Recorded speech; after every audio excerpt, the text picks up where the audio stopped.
মানব সভ্যতাকে একরকম হুমকির মধ্যে ফেলে দিয়েছে। কারণ আমরা যে কাজগুলো করি সেগুলোর পরিণামটা আমরা ঠিক মতন চিন্তা করি না। আমরা গড্ডালিকা প্রবাহে গা ভাসিয়ে দিয়ে একটা ধারাকেই উন্নয়ন মনে করি, এটাকে নিয়ে কখনো প্রশ্ন করি না যে প্রকৃতি এর কতটুকু নিতে পারছে।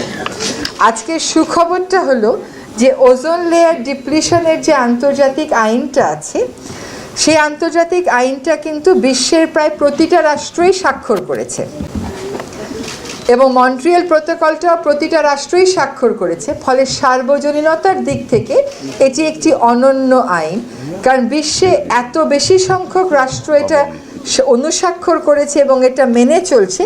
পরিবেশের অন্যান্য আইনের ক্ষেত্রে এটা অত্যন্ত বিরল।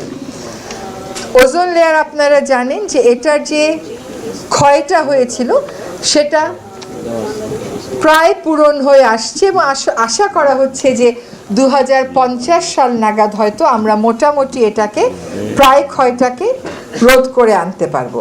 এর সাথে অন্য যে প্রতিপাদ্য জলবায়ু পরিবর্তন, সেদিকে যদি আমরা তাকাই তাহলে সেখানে দেখব যে সেই আইন বাস্তবায়নের দিকে বিশ্ব সম্প্রদায় অতটা মনোযোগী না। যতটা কথা হয়, যতটা মিটিং হয়, মিছিল হয়, সেমিনার হয়, সেটা নিয়ে তারা আগ্রহী না। জলবায়ু পরিবর্তনের সবচেয়ে ঝুঁকির মধ্যে থাকা দেশগুলোর মধ্যে হচ্ছে আমাদের মতন দরিদ্র দেশগুলো, আর ওজোন লেয়ার ডিপ্লিশনের সরাসরি ক্ষতিগ্রস্ত দেশগুলোর মধ্যে আছে বিশ্বের উন্নত কিছু দেশের নাম। তো যখন জীবনের প্রশ্ন আসে, আমাদের দেশের জনগণের জীবন, দরিদ্র বা উন্নয়নশীল দেশের জনগণের জীবন এবং উন্নত বিশ্বের জনগণের জীবন একই রকম প্রাধান্য পেয়েছে এটা বলা যাচ্ছে না। জলবায়ু পরিবর্তনে এখনো পর্যন্ত উন্নত বিশ্বের যেই পরিমাণ অর্থ দেওয়ার কথা উন্নয়নশীল বিশ্বকে, তা তারা কোনোদিনও দেয়নি, তার ধারে কাছেও যায়নি। কিন্তু যদি আবার ওজোন লেয়ারের আইনে আসেন, সেখানে উন্নত বিশ্বে যে টাকাটা দেওয়ার কথা সেটা কিন্তু তারা দেয়। তো এইখানে আমরা আরেক রকমের বৈষম্য দেখতে পাই।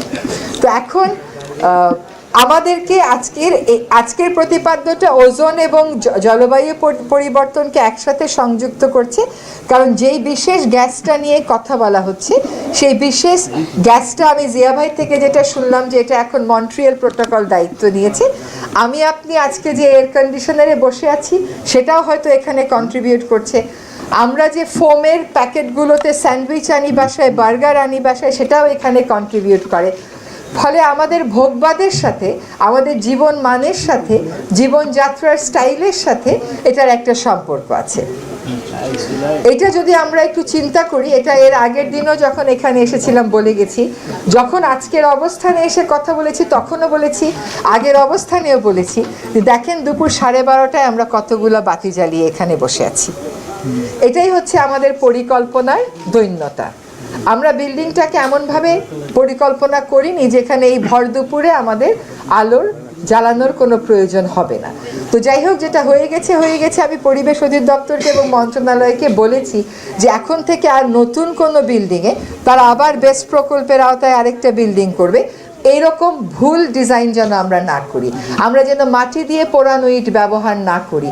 আমরা যেন টপ সয়েল অক্ষত থাকবে এবং তারপরে নির্মিত হবে এমন নির্মাণ সামগ্রী ব্যবহার করি।